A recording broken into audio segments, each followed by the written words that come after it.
So this was a rebuild on my 2012 Ural Patrol, two-wheel drive. So all started, I found some shards of metal on my drain plug, my engine oil drain plug. So I took everything apart and ended up finding out that the oil catch on my crankshaft went out. But everything was running great. Everything seemed fine. I knew that it was just a matter of time till the big bearing went out. After seeing everything. So all said and done, I'm glad that I did. I learned a lot about working on this engine, a lot about the motorcycle. This was my first time really cutting into this too much. The only thing that I'd done before is I replaced the ring on the final drive. I just purchased this motorcycle probably 9 months before this. The previous October, I think this was like mid-late September when this happened. And I just finally got this thing together and running Christmas Eve. Ran into all sorts of issues with it.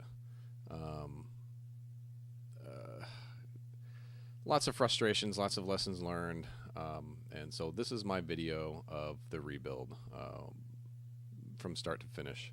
I made a lot of mistakes. I learned a lot of lessons, broke some stuff, had to replace some stuff that wasn't originally broke. Like I said, it was a huge learning experience. Overall, I'm glad happened, even though it came with about $1,100 price tag, just in parts. The methods that I did things generally followed the myural.com kind of walkthrough, but there was shortcuts that I tried to make, some of which you can see in the video. I tried to take shortcuts and ended up just shooting myself in the foot and ended up having to go the long way anyways. So now I had the amount of time that it took me to take the shortcut and the amount of time that it took me to do it the right way. So this whole project ended up taking me about 2.5 months to finish. Partly because just waiting on parts. I had to get parts from all over the damn place. And the other part was money for the parts. Like I said, it came with an $1,100 price tag. And then just the labor, just the time to do all this stuff yourself, buying specialty tools, waiting for specialty tools to come in, all sorts of stuff. So by here, I got the gearbox out. The preparation for the engine for removal was way more labor intensive than I thought, and even more so on the reassembly, which you'll see later. I spent so much time just pulling stuff apart to get the engine out. Brakes, controls, electrical, all of the things. So that was a big surprise. I thought that the majority of the work would be spent actually wrenching on the damn engine, and the engine, once you get the block out, is pretty easy to work on. So here I am making a fool of myself, spilling gas all over the damn place. Because I didn't want to drain the tank. Figured that I could be quick enough to catch it. I pulled the tank before on a previous damage to the fuel tank last Christmas, actually, joking around doing fishtails out in the snow, and ended up flipping it. So it's a very steep learning curve driving these things and working on these things. But the disassembly, or the removal anyways, was, I think, 2 days total, between getting the gearbox out and then getting the crankcase and the main body of the engine itself out. I had help. This is my son. He came out and gave me a hand, so I wasn't focused too much on pulling the heads off. Everybody recommended, pulling the heads. It'll make the engine so much lighter and easier to get out, but I had a workhorse to give me a hand. So got the front cover off. By this point in time, I didn't know what was wrong with it yet. The assumption that I had was that one of the bearings had gone out, either front or rear main bearing for the crankshaft. Just because the type of metal that I found didn't really feel like it would go anywhere else. I had no idea about the oil slinger design, or the oil catch design that feeds the crankshaft big bearings. So I didn't even know to look there. So this entire time I'm sitting here pulling this off piece by piece, looking around, trying to find what this piece of metal could have come off of, and I couldn't. Couldn't for the life of me. So by time I got the crank out and was able to look at all the bearings, I had no idea what was going on. And then I, just by happenstance, found the torn up oil slinger. So what you're seeing here is all sorts of shenanigans, run into issues getting the flywheel off. I ended up turning out the inside of one of the newer hex head clutch plate nut bolts. So I had to get an extractor and pull that, which you saw in the previous clip. And this one was me just trying to get this damn thing off. It involves a lot of elbow grease for sure. One of the issues with this is I couldn't get the harmonic balancer puller to actually seat. The thread would go in and it felt like everything was straight and everything was fine, and then it just got to a point to where, okay, it's starting to snug up, and I get it in there, and then the damn thing would pull right out of the flywheel. Luckily, the threads on the flywheel were still good. The bolts got all buggered up, and I had to go buy new sets of bolts as well. But yeah, just I don't know what it was. The two little extraction bolts on there, it gave me just so many issues. I ended up figuring it out. Yeah, so you'll see here, I get that pulled off. I was trying for a while to just straight pull it off, just to torque it, and then periodically you'll see me on the phone, looking around online. Periodically you'll see me talking on the phone. I've got a couple guys out here in Western Washington that have been working on Urals for a while and have been giving me a hand. Terry Crawford at Crawford Sales has just been an immense source of information and knowledge. So definitely a shout out to him. That guy's helped me out so much with this engine rebuild. And I've learned so much about the engines and the engineering that went into them to begin with from this guy. So here I pulled off the oil pan, found some more of the pieces down inside the oil pan, still looking around trying to figure out where the hell they came from. I was done for this night.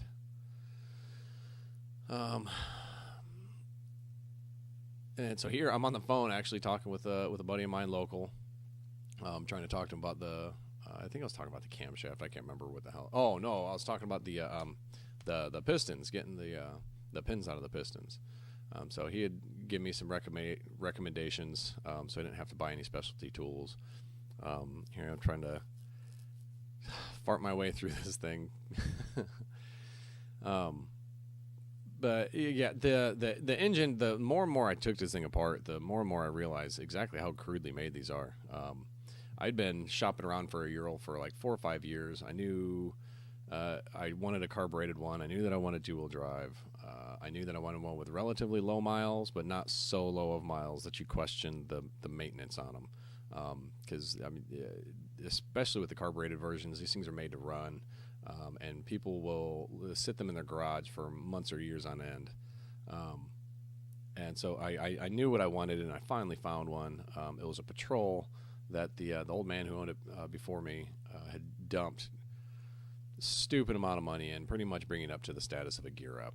Added all the bags and cans and fuel cans and windscreens and fairings and all of the things.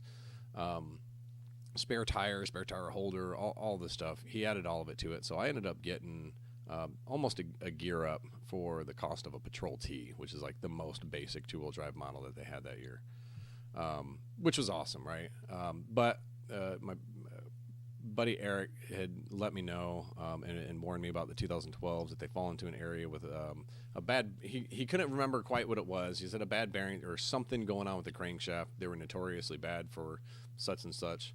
I said, yeah, I'll risk it. And well, here we are. So the 2011, 2012, 2013s apparently, when they went with the oil slinger, it is just bent up sheet metal that's been pressed and then spot welded straight to the cheek face of the crankshaft. So you're spot welding sheet metal to like 3/4 inch to like 7/8 inch cast iron. So the spot welder that you're using, the story that I've heard during that period of time failed or was failing. So there was a high number of these things that were separating exactly the same that mine did. So I got one of the newer ones. Apparently, if they have a 10 stamp on them, the crankshafts are the newer style, and this has been rectified. But the inside of the case, like the more and more I pulled this thing apart, the more and more I realized exactly how primitively built these things are. Like I've seen the inside of a Harley engine, I've seen the inside of a Chevy engine, I've seen the inside of a Ford diesel engine, and you leave tool marks and casting stuff on the inside, but the level of the Ural crankcase, I was incredibly surprised. There was huge burls of milled aluminum just like hanging off that like you can pull off with your finger, and at some point in time these things are going to break off and get into the engine. So after I get everything apart, and I knew that I was going to be waiting on parts for a bit, you'll see a little bit later on in the video, I do some cleanup on that, but it was greatly surprising how crude and rough together these things are, how many tool marks are on it. This is the other part of Ural ownership, is making your own tools. So these were a wheel puller, or pulley puller, gear puller, that the teeth are a little bit too thick to get back behind there. So you gotta grind them down, make them a little bit thin. It's kind of a balancing act between just making it barely small enough just to fit in, and not making it too thin and too small that when you go to start pulling it, it's gonna pop off, or break one of your little teeth on there. So yep, getting the crank out, and pull it out. I'm messing with it. I'm looking at the bearings, trying to figure out. And at this point in time, I'm like totally second guessing myself. I have no idea what I'm doing, why I did this to begin with. I could not find where this piece of metal came from. And then just by happenstance, I was messing around and felt that the oil slinger on the front side, or the oil catcher on the front side, was spinning around, and posted a video of it. Van Lee here on the Ural Lovers and Riders, he helped me out quite a bit too. He would take videos and show me different stuff. So yeah, this is just me cleaning it up. I'm waiting on parts at this point, so I'm just kind of doing busy work. I took the Dremel in with the grinder wheel, and all of the milled surfaces, I did about a 45-degree kind of chamfer around the edge of it. I didn't do anything to any of the seal or bearing faces, but all the edges. I took all the edges down because they were sharp, they were burred out, and it was just, one, not something that I kept wanting to deal with, but two, I had nothing but time at this point because I'm waiting on parts from all over the damn world. But yeah, there's, especially on the inside, I don't know how well you can see it on the video, but especially on the inside, there's so many just rough, you can kind of see it here a little bit, but there's just so many rough edges with huge like chunks of milled aluminum kind of curled off of them. So clean all that up. My original plan was to get a solvent tub or take it to a friend's with a solvent tub, and that all ended up falling through, so I kind of made a makeshift parts washer that you'll see a little bit later in here. But tell you what, though, even after all this work, just mostly busy work, but after all this stuff, it looked significantly different. I got before and after stills, and it looked a lot cleaner and a lot better.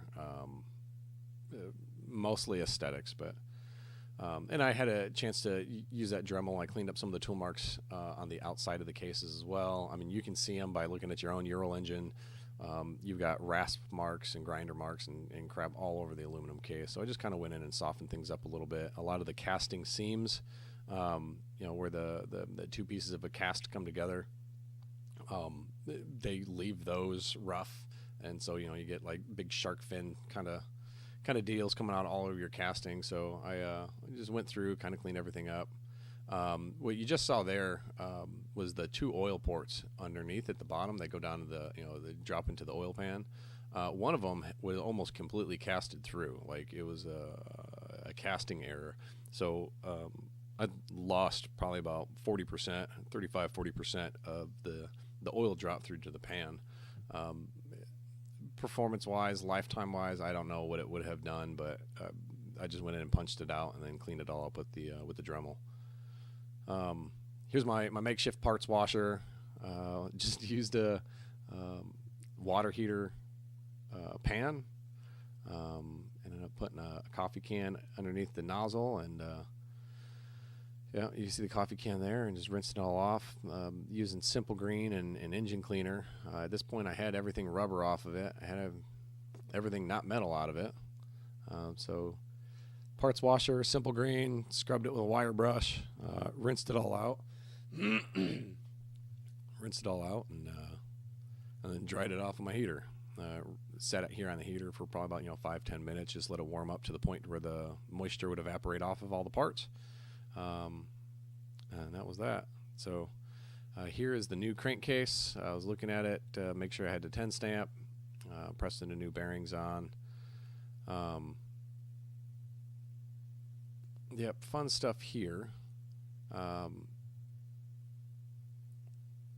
So I took this video in 4K to try to make sure that everything was covered on video. So if I ever got to a spot where I was kind of stuck and didn't know what was going on, that I always had something to go back and reference. And this was one of them. So I'm sitting here. This is the camshaft that I just pressed in. And you see me keep spinning it and keep spinning it and keep spinning it and keep spinning it because it just did not feel right. So here I am taking it back out. Just screwed my whole frame down to the table. And so, pulling the camshaft back out because it felt too Hello stiff. there. So, here we go. Ural, 2012. This is the newer and improveder, I guess, camshaft. Had to gut my motor, pull the all the bearings and stuff out, and just doing a rebuild on it. Was very concerned about the timing gear for the camshaft, so I constructed this little jig here that holds everything in place, allows me to align it. So I put the bearing on, and then I was putting this on, flipped it around, and started beating the snot out of it. Got it seated, went to go install it, and what I found was, you can just barely see in here, that it gets all the way to that cup, but it won't go in it. Couldn't figure out what was wrong with it. Started messing around with it. Ended up pulling out a pair of calipers here, and what I found was, it is quite untrue. You'll see that needle jumping all over the place. Oh, as I turn this, there's one spot here that jumps up quite a bit. Yeah, right in there. So inadvertently, without thinking about it, thinking that this cam was plenty hard enough, when I was paying so much attention to the top and trying to protect that timing gear, I ended up mushrooming out the freaking bearing face that goes in the needle bearing cup inside the block. So that was my expensive mistake. $110 to Gene Hollipa, and it's going in the mail tomorrow, and then maybe I can finally get on with this project that's taking me damn near 2 months now. But I love sharing my expensive mistakes with everybody. So that was definitely the more expensive mistake. Started getting everything back together, waited on that part. It was 115 plus shipping, and it took about a week and a half, 2 weeks to come in. So you can also kind of get an idea of the length of time that has passed by my facial hair on here. I was growing my beard out, so earlier on in the video you can see it a little bit short cropped, and by the end of this it's just this huge massive beard. You can see me out in a t-shirt out for the beginning part of it. Now I'm running a heater and all sorts of stuff, hat and gloves and all the things while I'm working on it. But yeah, it was a process, man. And if you're gonna buy these things, especially if you buy used, you've got to get smart. You've got to have a pretty good collection of tools in order to do this right. Not necessarily expensive tools, but you need to buy yourself some good quality tools if you plan on getting to this point. All said and done, I like the press that you see in the back. I bought that just because I didn't want to repeat what I did with the camshaft. So here I am pressing the gear or the bearings and everything on the camshaft, rather than beating the snot out of it with a hammer like I did the first time. But it just get everything in. I think by this point I had all the parts in, and now I'm just going through the long, slow, arduous process of putting it all together, trying to reference things that I had done in the past. Coming back to the video and looking at things, because by this point it's been like 2 months past. Yep, I got all new gaskets, all new bearings, all of the seals, and then a lot of the bolts and nuts and stuff like that were new, just because I damaged a set and you got to buy a whole set of them. But here's a lot of people say that they don't use any sort of gasket sealant, anything like that. They just use the paper gaskets, and that's cool. And I know a lot of people who do that. And then there's a lot of people who would recommended Indian Head. So you see that little bottle of Indian Head there with the red cap on it. I use that on all the paper gaskets.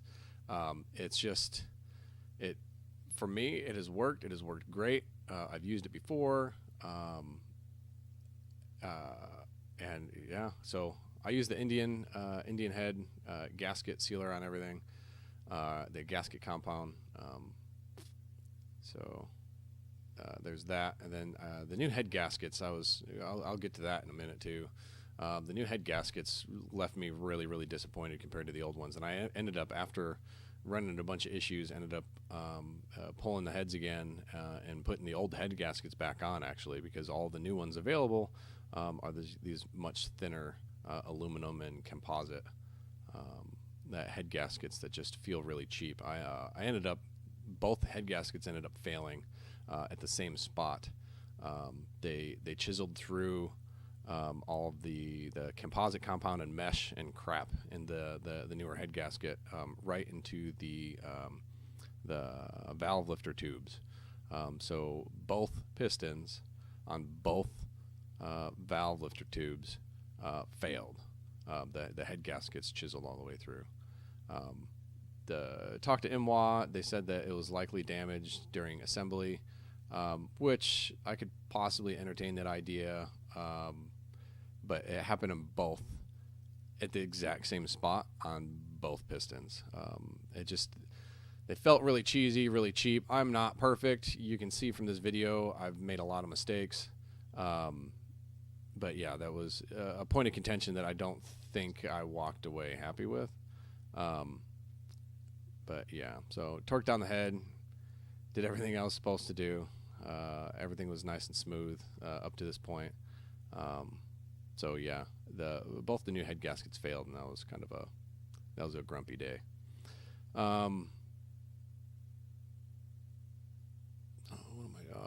Flywheel. Oh yeah, putting everything back together. The rear bearing, rear main seal, all that stuff. Getting the plate on, everything went together pretty hunky dory.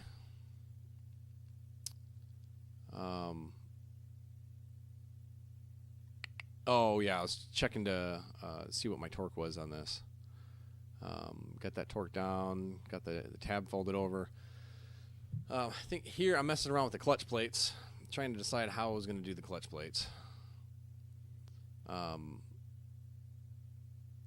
Oh yeah, the freaking timing. So the set here, put everything together, got all the stuff for the timing gear. This has got the Ducati ignition system on it, so it's got a little disc and the hall sensor up in there.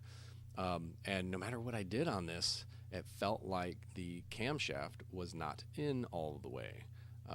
It left this really weird gap in there, and it actually made the disc come in contact with the hall sensor. So I could not figure out what the hell was going on with it. Ended up pulling the timing cover twice, disassemble, reassemble, trying to figure this thing out.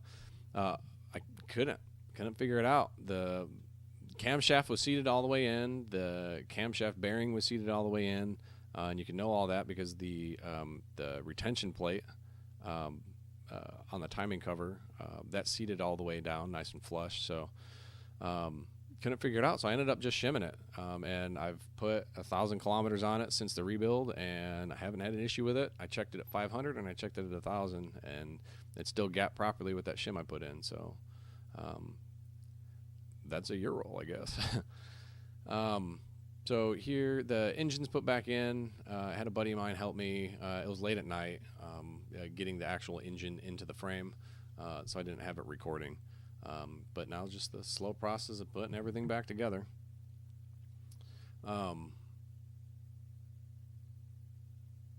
The other part about this was because so much time had passed, remembering where I'd put everything, I ended up buying probably a half dozen other random fasteners from Ace Hardware because I've lost nuts and bolts and stuff like that along the way. And then lots of going back and referencing these videos, seeing how the hell wiring harnesses were, especially the grounds and the stuff going to all over the place, all of the electrical connections. I most of them are pretty cut and dry, but there's several of them on the back side of the engine that I just could not remember how they were run. Yeah, trying to not repeat some of the mistakes that I made the first time around. So I pulled the whole back end, exhaust and everything out, just to get it out of the way. Which, again, I very strongly recommend doing because you're just going to end up pulling it out later anyways. It's just so much easier to pull the whole exhaust right out the gate. This was a massive pain in the butt. Getting that damn thing aligned was infuriating. I think I got it together, and then I didn't like how the clutch felt, and I pulled it all back apart, and then I'd found that the clutch push rod wasn't doing what it was supposed to do, so I couldn't actually get the clutch cable to attach to the arm on the back, the actuator arm on the clutch. And so that's when I found out that the clutch push rod, it's got a little square end to it. It wasn't inside the clutch plate. So I ended up pulling the whole gearbox back off again and getting everything straightened out. Here I'm trying to get the controls connected, getting everything spaced properly, the shifter and stuff. I've got the jockey shifter too, the mechanical jockey shifter on the right side too. So I had to run all that linkage all over again because all that's got to get pulled out in order to access the engine. The neutral bolt, you just saw that in the video. That neutral bolt was a massive pain. I could not figure out the spacing on it. I knew that I didn't want to put it in any further because it was going to start contacting stuff. But when I removed the wire for the neutral light, when I removed that, the whole damn thing backed out. So I had to get the spacing right on it.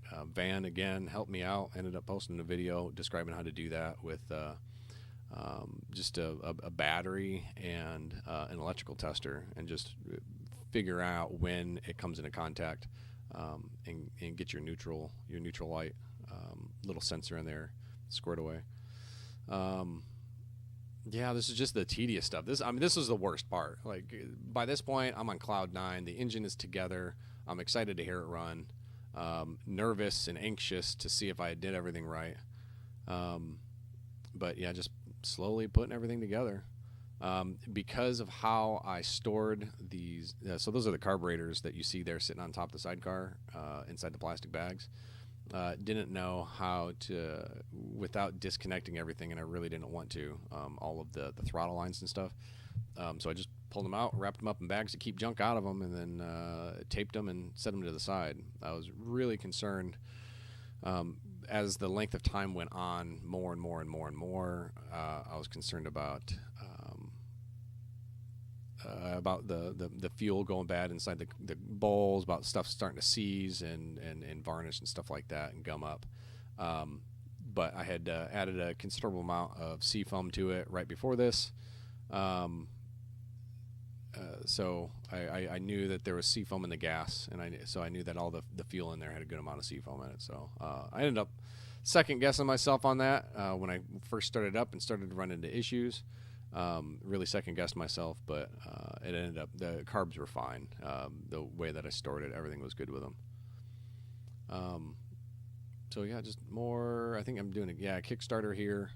That was a pain in the butt, just trying to figure that out. Ended up taking it off, putting it on, taking it off. The nut had pulled or had stuck onto it, so the bolt shaft kept pulling. It was a massive pain. Way more than it should have been. I don't know if I made it more difficult or what. Yeah, here's me fixing that damn bolt. But yeah, I got that on there and I'll figure it out. I think I installed it upside down once, and it was all jacked up. I kept messing it up. But fixed it, got everything straight. Ended up using some string to tie it into place. Where am I at here? I think. Oh yeah, I'm putting the seat and stuff on here. So we're getting really close to starting this thing up. Putting the voltage regulator, all that crap underneath the seat. Getting all the electrical tightened back. Oh yeah, that was the other thing, is trying to figure out where the hell all the electrical went. I kept going back to my phone. I'd taken stills. Here, putting the exhaust on. When I was doing the exhaust, I found a couple things that were kind of aggravating with this. So these pipes coming off of so you got the down pipes from the pistons, the headers, and the back of them had this additional tab, and it felt so arbitrary. And I don't know if they had done it for an actual reason or what, but it had necked down to probably about 1/4 of an inch more narrow than the rest of the pipe, and then the pontoon mufflers actually slide over the whole damn thing. So it's like, it was weird. It was necked down quite a bit, and it felt like it was just so much restrictive airflow that was unnecessary. So I cut them off. And so you see here, you can kind of see how it was necked down, but I did that. No good reason. It didn't feel like it should have been like that. It felt like it was unnecessary restriction of airflow. Not that I'm going to add 50 horsepower to this thing at all, but it felt like it was unnecessary. So I pulled those off, especially given that I'm still running the stock exhaust with the pontoons and the tiny little pee-hole freaking exhaust tips on them. But yeah, getting everything lined up, getting all the exhaust put back together, and here shortly, I believe is my first attempt to start it up. I got cocky with it. I was going to totally start it up with a kickstart, and I ended up making myself look like a fool, just sitting there kicking over and over and over and over again. Ended up going to the electric start. It still started up relatively quick. I didn't have to tweak anything or do anything nuts to it, besides adjust the throttle a little, because of removing the throttle cables and stuff like that. So here we go, coming up on my first start after the rebuild. All right, so here's the moment of truth. Just added all the fluids. Just got everything back together. I'm gonna try doing this.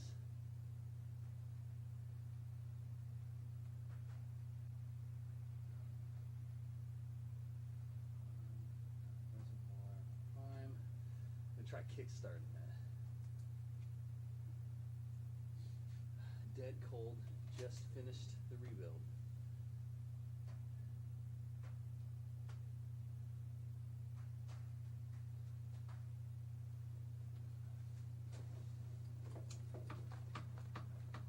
Neutral.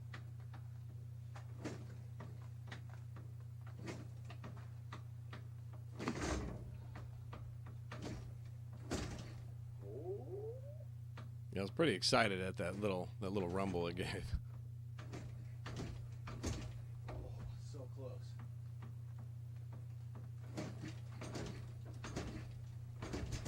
Oh shit. It felt close. It felt really close.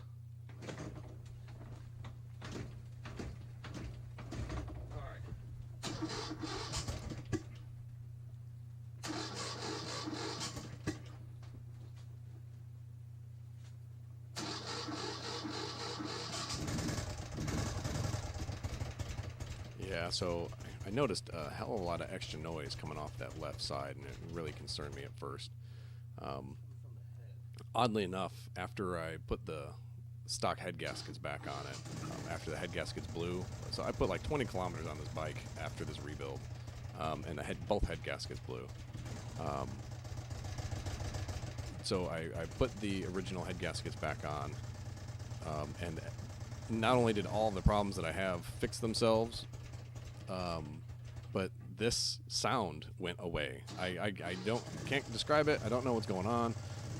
The valve tappets, everything was torqued to where it needed to be, but I had all this extra noise. The only thing that I can think of was how thin those newer style head gaskets are compared to the old ones. So it literally shrunk the length of the head, so the head bolts went on further, and then the tappet adjustment nuts and bolts were like maxed all the way out, because I mean, you essentially lose like a sixth of an inch, like just over an eighth of an inch of thickness in there. So,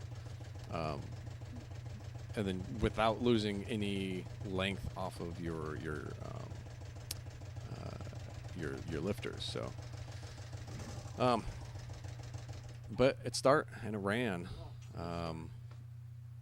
and got it all back together, and it runs. So that's the rebuild.